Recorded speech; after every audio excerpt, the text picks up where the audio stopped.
The Boston Celtics walked onto the floor at TD Garden expecting a routine night. Not an easy night, not a guaranteed win, but one where their habits, talent, and confidence would eventually take over. Instead, what unfolded was something far more uncomfortable. A reminder that even the best teams in the NBA are never invincible. A reminder that dominance can disappear quickly when energy slips and shots stop falling. On Wednesday night, the Celtics were forced to stare straight at their own mortality as they fell 117-106 against the Atlanta Hawks, in a loss that felt heavier than the score suggested. This was not a collapse filled with drama or late-game chaos. It was quieter than that, more unsettling. The kind of game where nothing ever truly clicks, where every attempt to flip momentum is met with resistance, and where the opponent controls the emotional tone from the opening minutes until the final horn. For a team that has spent much of the season imposing its will on others, this was a painful dose of reality. Sometimes in the NBA, everything flows. The ball moves, the shots fall, and confidence builds possession by possession. Other nights, the opposite happens. That was the story for Boston in this one. From the opening tip, the Celtics looked slightly out of sync, a half-step slow, just disconnected enough for it to matter. And against a Hawks team that came in focused and fearless, those small cracks quickly widened. Early in the game, Boston actually generated a handful of good looks. Clean catch and shoot threes, point-blank finishes at the rim, shots that this team usually converts without hesitation. They did not fall. And in the NBA, missed opportunities have consequences. Every empty possession became fuel for Atlanta, who wasted no time capitalizing on Boston's sluggish start. The Hawks did not just shoot well, they shot with confidence, with rhythm, with the kind of belief that grows when the ball keeps dropping. 7 of their first 10 three-point attempts found the bottom of the net, stretching the Celtics' defense thin and forcing rotations that opened even more space. By halftime, Atlanta had knocked down 11 threes on 23 attempts, turning the Garden crowd quiet and restless. Boston, meanwhile, struggled to find any offensive consistency. Their half-court sets stalled, the ball stuck, turnovers crept in, and when mistakes happened, Atlanta punished them immediately. Live ball turnovers became transition opportunities. Missed assignments became open shots. The Hawks were not just hot. They were organized, disciplined, and fully prepared to take advantage of every lapse. The contrast was striking, especially considering what happened when these same teams met less than 2 weeks earlier in Atlanta. That night, Boston looked unstoppable. Everything went right. This time, the basketball gods seemed to flip the script completely. It was one of those games where the margin for error shrinks rapidly, and Boston never adjusted quickly enough to reclaim control. By the middle of the second quarter, the Celtics were already staring at a double-digit deficit. Not an insurmountable one, but one that demanded urgency and precision. Those qualities did not fully arrive until after halftime.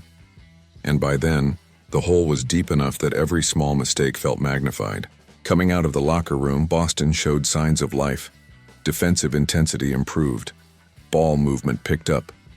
The lead, once hovering comfortably for Atlanta, began to wobble slightly. This was the stretch where it felt like the Celtics might finally impose themselves and turn the night around. At the heart of that push was Baylor Scheierman.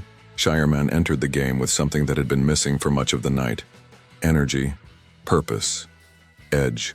He checked in midway through the first quarter and immediately made his presence felt in ways that do not always show up on the stat sheet. He attacked the glass with urgency, ripping down offensive rebounds that extended possessions and lifted the crowd. On one sequence alone, he grabbed 2 offensive boards on the same possession, refusing to let the Hawks finish the play. From that moment on, Scheierman played with a level of aggression rarely seen from him at the professional level. He put the ball on the floor confidently, drove into the paint, and initiated offense rather than simply reacting to it. There was no hesitation, no overthinking, just decisive basketball. For a Celtics team searching for a spark, Scheierman provided it. His movement was sharper, his reads were quicker, his comfort level was obvious. Instead of floating around the perimeter, he actively looked to create advantages. It was a glimpse of a version of Scheierman that could become increasingly valuable if he continues to embrace that role. As the third quarter progressed, Boston leaned into a lineup that brought even more hustle and grit. Joe Mazzulla made the call to turn to his bench after the starters failed to deliver the needed punch coming out of halftime. What followed was arguably the most competitive stretch of the night for the Celtics. A group featuring Scheierman, Jordan Walsh, Hugo Gonzalez, Sam Hauser, and Derek White battled Atlanta possession by possession. They pressured the ball. They contested shots. They ran the floor.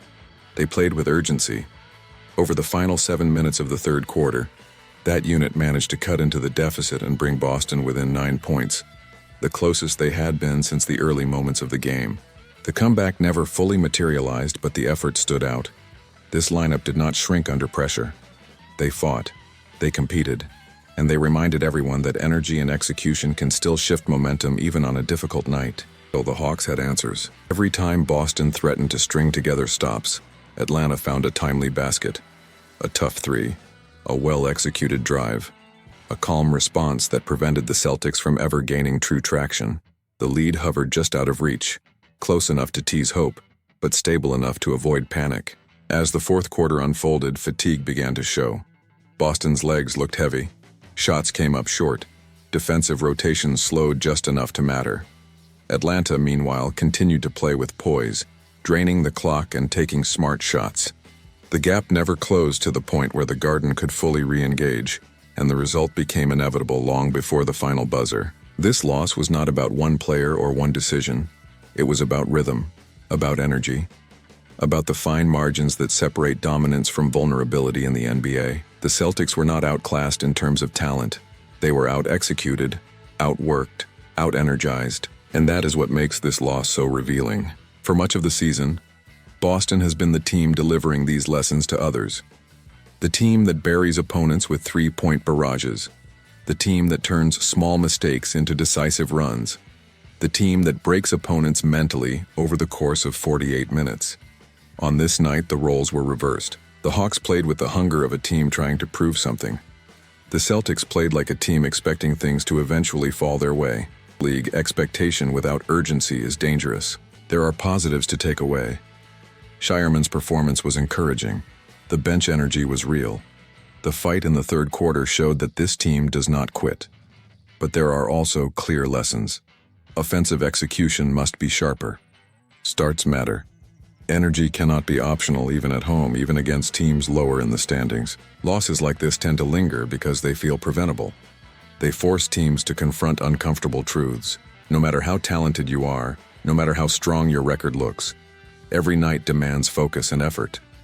There are no shortcuts. The Celtics are still one of the best teams in basketball. One loss does not change that. But moments like this help define what kind of team they will be when the stakes rise. Will they respond with renewed discipline and urgency? Or will lapses like this continue to appear? That answer will unfold over time. If you want to follow how this team responds, how rotations evolve, and how moments like this shape the Celtics moving forward, make sure you stay connected. Like the video, subscribe to the channel, and share your thoughts in the comments. The season is long, the margins are thin, and every game adds another chapter to the story.